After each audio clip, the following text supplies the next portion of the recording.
You're listening to Catalyst for Change, and my name is Jessica Huckabee, your host. I started this podcast to learn what makes people resilient after challenging events and how they've used those series of events as a catalyst for change in their life. You'll hear stories of resiliency and strength, so get ready, sit back, and be prepared to be inspired. Today, my guest is Dana Humphrey. She spent the last 20 years exploring different energetic healing modalities revolving around sound and breath and movement. And some of those modalities of interest have been Reiki and various forms of meditation, including Tantra, Tarot, yoga, breathwork, song, plant medicine, and dance. So Dana's traveled to more than 80 countries and lived in 5. She was born in Calgary, Canada, and has lived in New York City since 2008.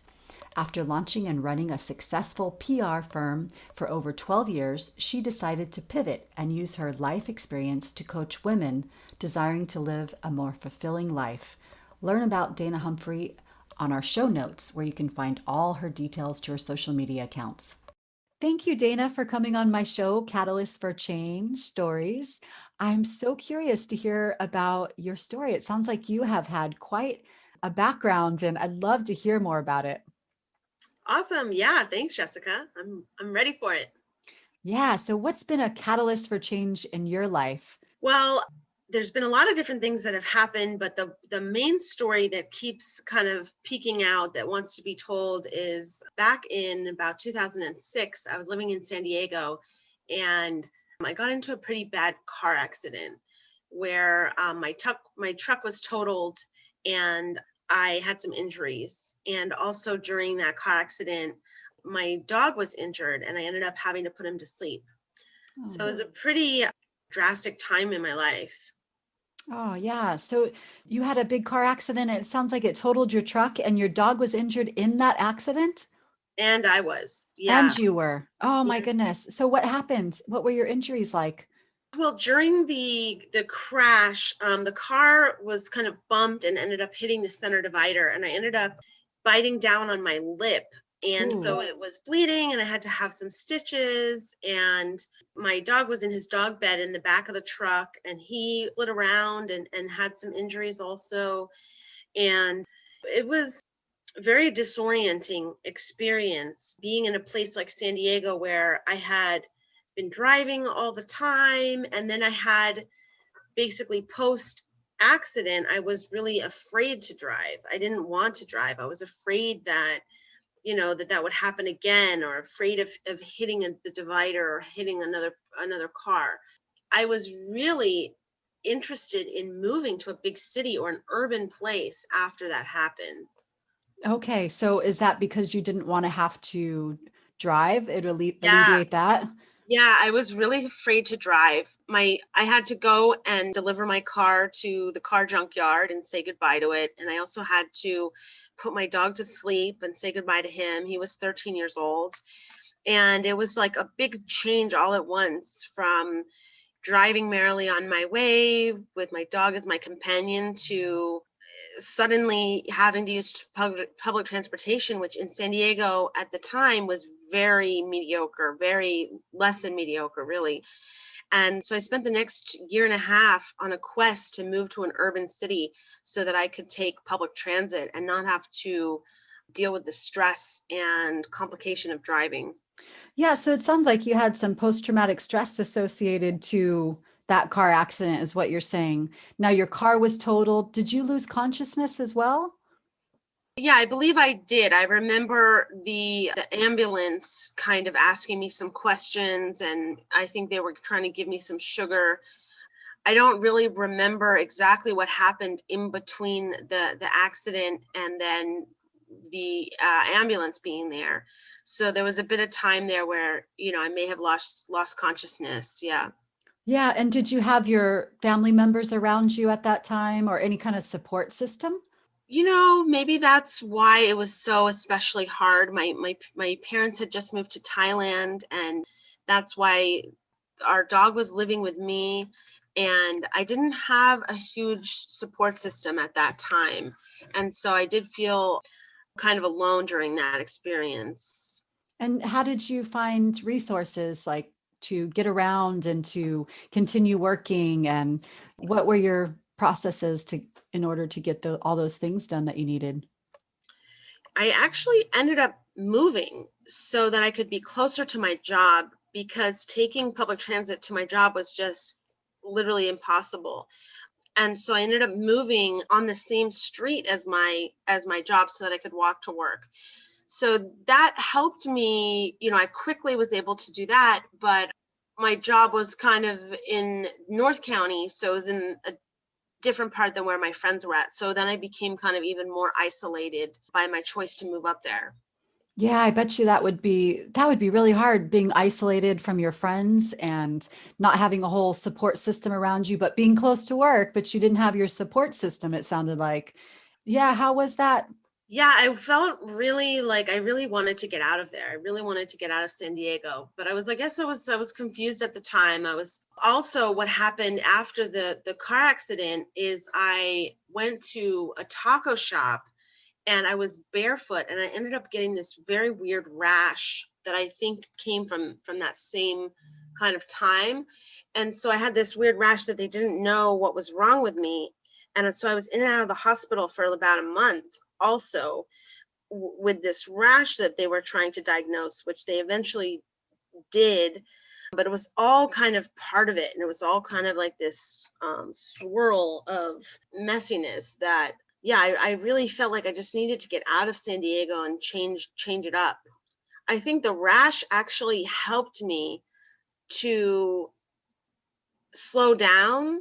And so I was actually able to slow down and take some time off of work because I really loved my job, but that was the only thing I had going on was Yeah. that I liked my job. And so once I was kind of forced to take a few days off of work and just deal with this rash at the on the couch, I ended up being able to apply for a couple of jobs outside of San Diego and started to have some perspective that I didn't have to be there. I didn't have to be living in this small town right next to my job, kind of away from everyone. I was really looking for a fresh start. Yeah. And it sounds like you found that fresh start. What happened next? Yeah, so when I remember I was sitting on the couch, had this rash, was feeling a little bit of my own little pity party, not sure what was wrong with me, and I applied for one job in New York and I got it. And I ended up moving to New York City.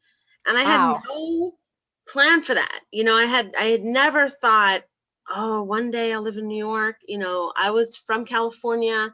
I was originally Canadian, but I was mainly from California, and I had never really even been to New York. So when I flew there for my job interview, that was the first time I got to explore it. And it all happened kind of quickly, and I was able to move there, and I still live in New York today. Oh, So nice. it So was a big success. that sounds like a wonderful opportunity. And it sounds like you're liking New York, or you wouldn't be living there still. Yeah, so I moved to New York in 2008, and I've been here now about 12 years, and I love it. You New love York, it. New And York is like this great energy that I really was missing in California. yeah, especially San Diego to New York, that is a huge difference. I Yeah, mean, San Diego's laid back, New York is very high paced, high energy, on all the time kind of feeling.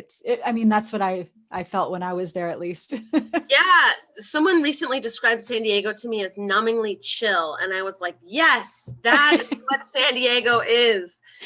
And in New York, people are very passionate about what they do. It doesn't matter if they're a taxi driver or a dishwasher or a chef or a businessman, like everyone's like very into it, or they're a photographer, they're like really into it. And I love that about New York. In San Diego, people are just trying to do whatever as little as possible just to get by. In New York, there's a whole different vibrancy going on. Yeah, it sounds like it. Yeah, you're right. I've heard that as well. The numbingly chill, and at least in some parts. Yeah, I've heard Yeah. that too. Now, what are you doing for work in New York? What job did you apply for, first of all, and then tell me what you're doing now? So I applied for a job hosting career fairs for women. It was called Women for Hire. I ended up working for Tori Johnson and hosted 10 career fairs for women in 8 weeks. There was like thousands of women. It was this Wow. huge production. And as soon as the career fairs were over, I got let go. It was the fall of 2008. That was it. I hustled and did a great job. We did all these career fairs, and then it was just the timing of the world that people were not really needing career fairs. They weren't really trying to hire. If Yeah. anything, they were trying to downsize. So I actually went full time with my PR business that day. That day I got let go from Women for Hire. I Yeah. went full time doing public relations consulting. And tell me how that was, how that And ended up that being. journey has been amazing. That journey has been amazing. And I've been working for myself and working from home and working in New York for the last 12 years. And I'm so grateful for the whole experience to get me here, because I would have never moved here randomly. And now I get to take the subway and I don't have to drive. And that time that was lost just commuting in the car all the time is now spent reading books and listening to podcasts and listening to music. I had started the company in 2007, but I only had one client and I was kind of doing it as a side hustle. And then fast forward to the day I got let go from Women for Hire, I was able to go full time with that. So did it ramp up rather quickly, the PR business? It did. You know what? I actually, I remember the day I got let go, I called a friend kind of thinking like, well, the day you get let go from a job, like, what do you do? Do I go to a bar? Do I go home? Like, I felt a little lost. It was like Yeah. 8 p.m. on a Friday. And I was like, all right, it's the whole day to myself. And I ended up going back to my apartment in Brooklyn. I made one phone call to a woman that I had been working with in San Diego. And she was an author of 20 pet books. Her name's Arden Moore. And I just called her and I said, I think I'm going to go full time with my PR business. If you know anyone that's, looking for a PR person, I'd love to talk to them. And she said, great, I want to talk to you. So she became my first client. Yeah, it just, it was really, I have to say, it was really easy from there. I mean, she actually introduced me to a couple of other people, and the snowball just kept rolling. And really got off to an easy start with that. And I found a desk. I remember I was walking by the high school and I found this desk on the side of the road.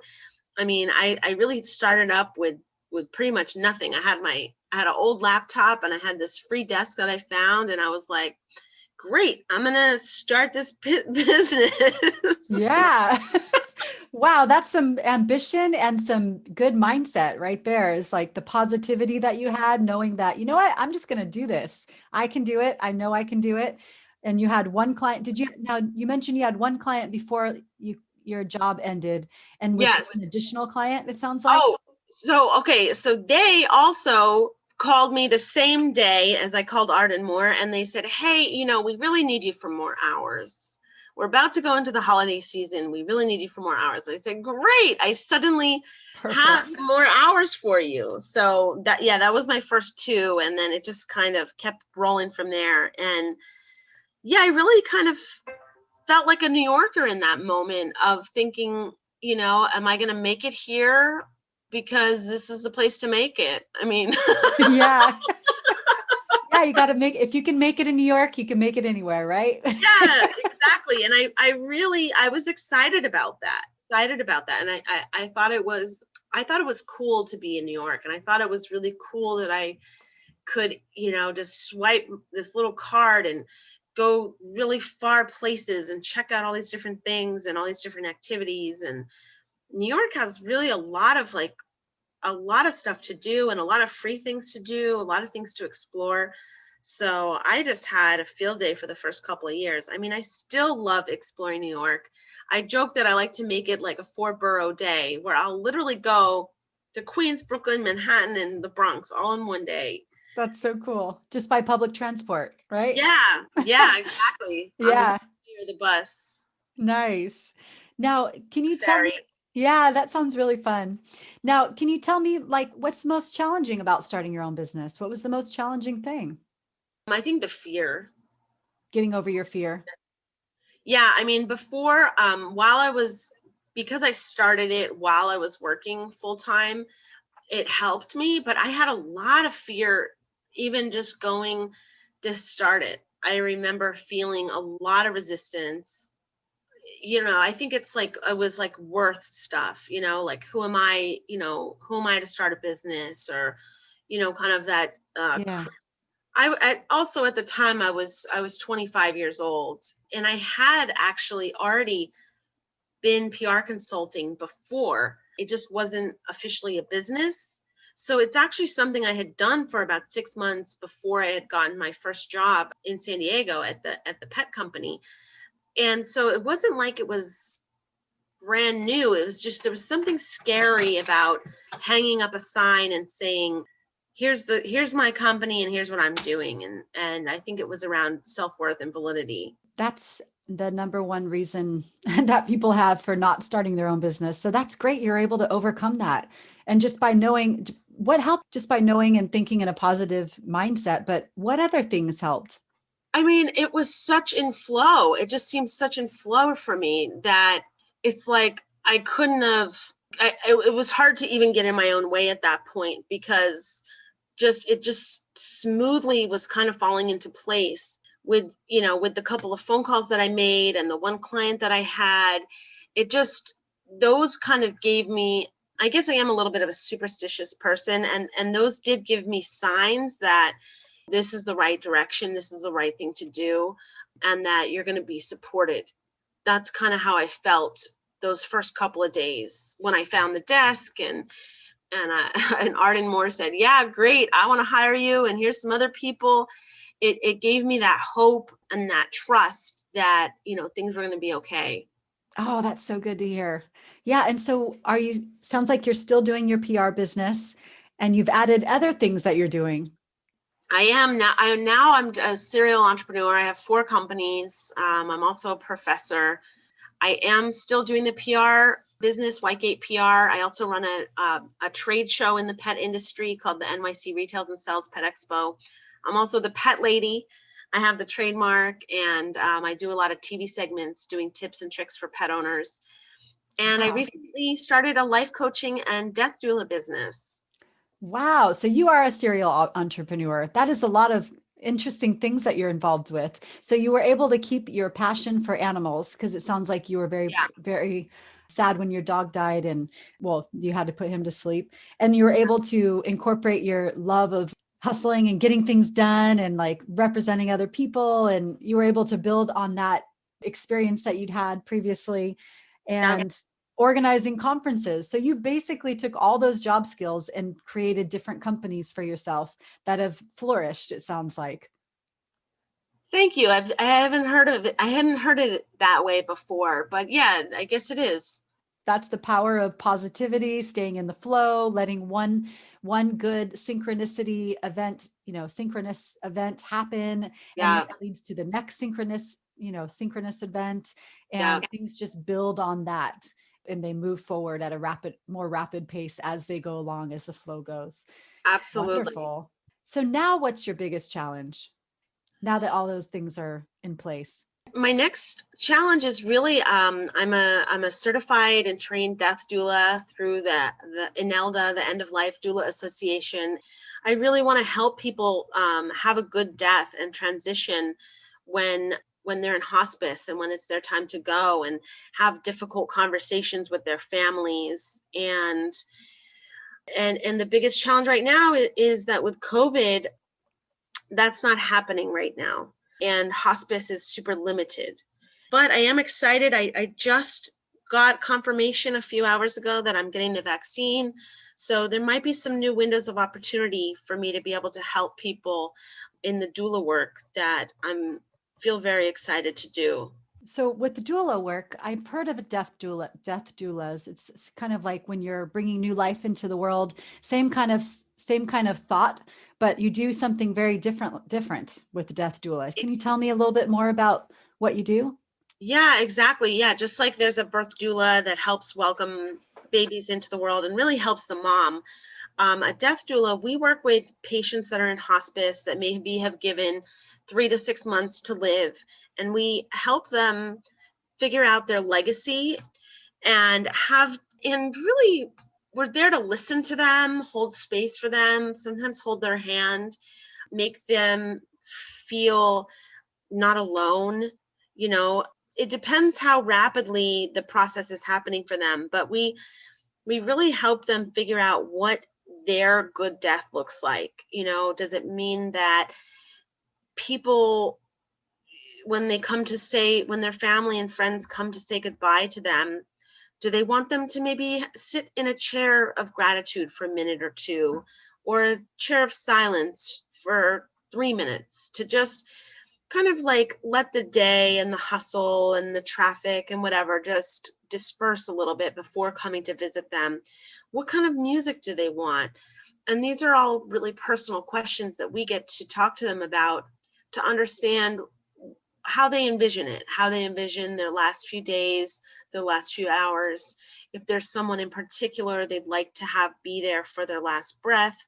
Some of these type of more difficult conversations that sometimes families don't have the wherewithal to have in advance. Yeah. And so then they just make assumptions about what they think that the person would want.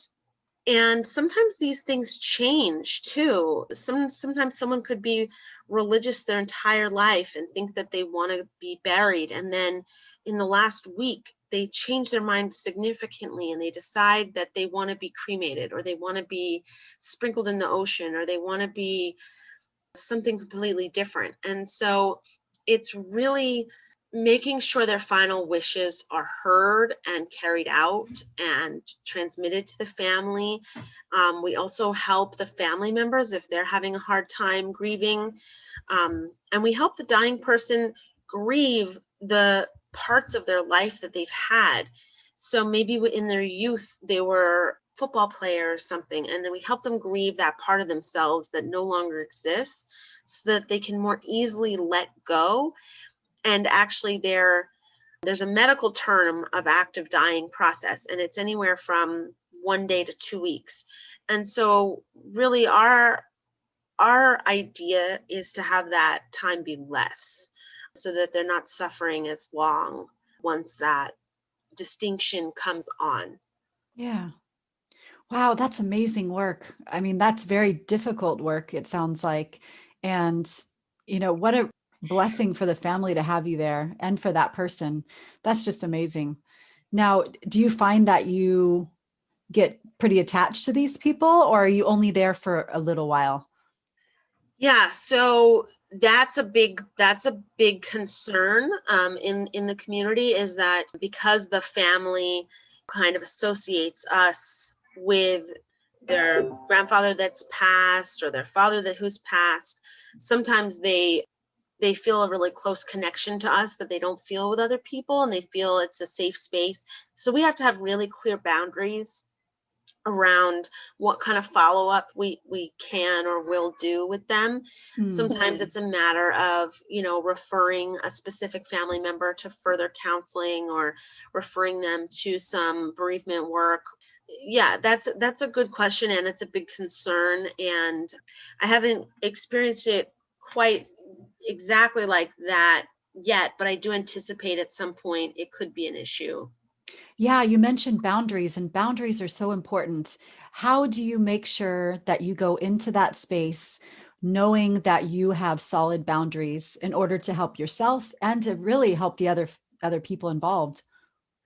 I think it's just about have really clear contracts and expectations of, how many hours before, during, and after are going to be happening, and also noticing how the family is, and noticing that, maybe there's a couple of family members who are going to need some post death processing, and sometimes with that you never know when they're going to be ready for it, so it could be days, weeks, months later.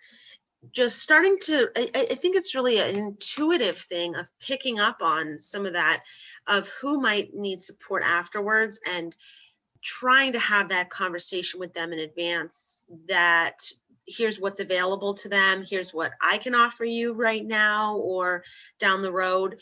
But just phone calls and texts whenever you're feeling sad is not going to, not going to be appropriate. And just Yeah. really being clear about what I'm there to do and what I'm not there not to do. No, that's really important. Yeah. So you mentioned that's a very important topic.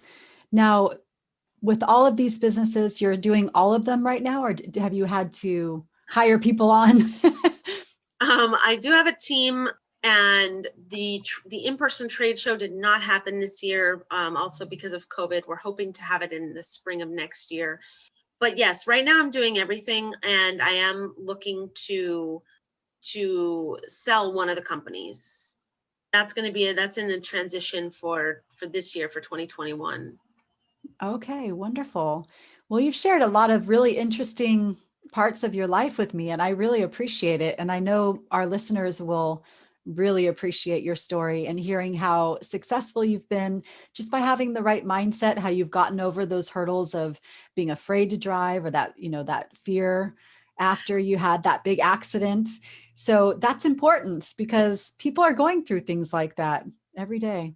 Thank you. And to bring the story full circle, about 10 years after that accident here in New York, I did get my New York City driver's license. So I am able to rent a car and drive, or drive a friend's car, and I feel safe driving even on the roads here in the way more hectic New York traffic. Yeah. Oh, that's good. I was going to ask you about that. Thanks for bringing that up. I'm glad it worked out and you're able to drive safely and feel comfortable. Yes. Well, wonderful. Can you think of anything we may not have touched upon during our conversation? Well, I know you had asked about paying it forward. When I am planning on launching a death cafe in the coming months, and basically that's going to be it's a free event that people can come to. We might do it on Zoom, where it's a 1 hour opportunity for people to just share and talk about death, whatever fears they have, whatever recent experiences that they've had.